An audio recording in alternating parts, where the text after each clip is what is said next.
Okay, welcome back to the channel. Today we have this EP2 Civic Sport in. Now it's in for Honda KPro mapping. Reason being, it's K-swapped. So yeah, we've built several of these cars. This one we didn't do, but what we thought we'd do is we'll probably make a video on maybe a walkthrough of actually doing a K-swap on EP2. There's a lot more to it than what people think. Some of the information online is just terrible. We sort of always, when we're building cars, we always go sort of above and beyond. This car is put together, and as far as we were, had the standard ECU just with the K-tuned immobilizer delete fitted to it, which yes gets the car running, but it's a bit of a no-no. We just KPro these and tune them to suit. So what we're going to do is we're going to go ahead, put the ECU out, install the KPro, we're going to put a dyno, do a base pull, get some figures, and then we're going to talk about a few pointers or things to avoid when you're doing, if you want to do this K-swap in an EP2 Sport. Cool. That's, yeah? Yeah. Right, so what, we'll just go ahead and do runs now? Yeah, let's do it.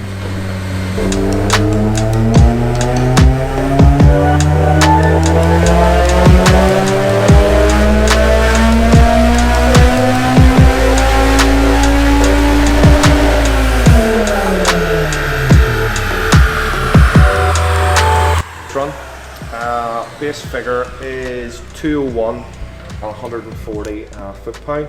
So what we're going to do now is we're going to load our base file into it and then start tuning and see exactly where it's going.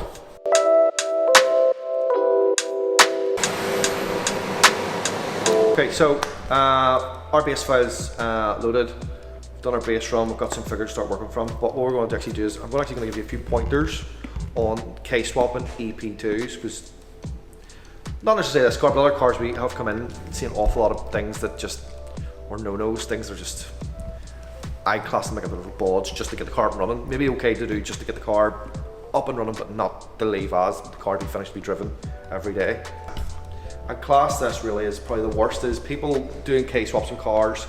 People use the original mounting points from the Type R on these. Granted, front rear engine mounts are straightforward. That's under the subframe brackets. The main thing in the critique is the driver side mount. People use the main structural box section. They remove it. I don't know, Mark, if you can actually see this. Yep, so they remove this section here and they drill spot welds out of the original chassis and then weld it on this one.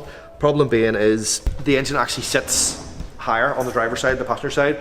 We did have a car in quite a few years ago, somebody had done this and it kept pulling one of the drive shafts out. That's because if you imagine the engine is not sitting horizontal with the chassis, the engine was sitting like that, so therefore it was pulling stress on the passenger joint and pulling it out of the gearbox whenever they were doing fast turns. So yeah, when we do these, we either use half sport or innovative engine mount kits, and everything pretty much bolts straight in. Other thing is whenever you do this is the engines actually sit, when they sit too high, they actually hit one of the telltale signs. If you're going to buy one of these cars, one of the telltale signs is this: the engine sits too high and hits the bracket. If you look at a Type R, you should nearly be able to fit your whole finger down in between the rotor cover and there. So the engine is sitting a good 10, maybe 15 mil higher than what it should. Next thing is fuel lines. Whenever we're doing K-swaps on these, we either fit a custom fuel line setup, the likes of Earl's or XRP, or if we do a majority of cars we've done with, we buy the brand new fuel line from Honda. It's not that expensive, it's like in around 100 quid. And if you actually look in here, Mark, they've actually took the original fuel lines. You can actually see it here. They've actually just bent it from the fuel line on the EP2 runs across here, and the EP3 it runs this way. So they've actually just bent it 180 degrees right back, and the fuel line's just sitting there. It's actually got a full actual cable ties and all. Yeah, maybe this isn't the best example, but things like that are the reason why whenever we do the K-swaps, we try and get the car as close to factory as an EP3, just so it doesn't cause any more problems in the future. If you're looking at any information or looking to buy one of these cars already been converted, you're looking at a bit of sort of things you should point out for it, you can hit us in the comments and we'll try our best to reply to them and give you the information you need to hopefully make a decent purchase. Right, so now we're going to crack on the dyno and get through the map on this one and get this purchase.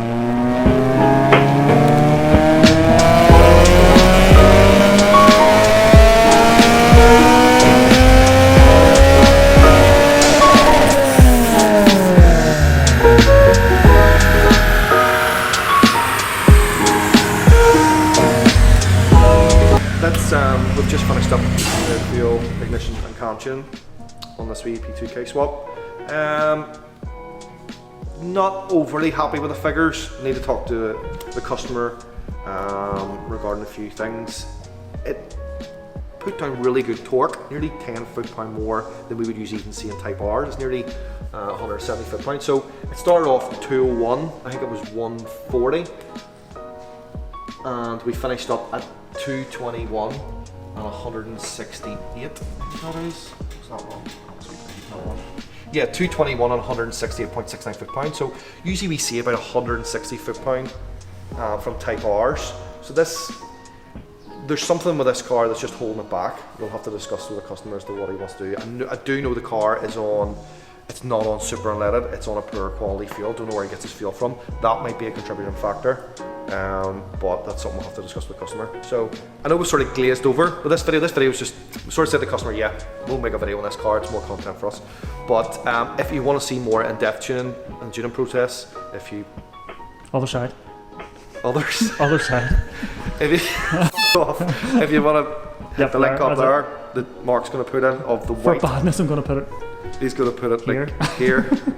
If you want to hit the link, he's going to put a video of the white Type R we did. It was just before Christmas. It goes pretty in depth, exactly how we tune the K series engine. But that's it. That's another one wrapped up. So please keep liking, subscribing, and yeah, if there's any questions you have about this car or any other cars, hit us in the comments. Peace. Peace out.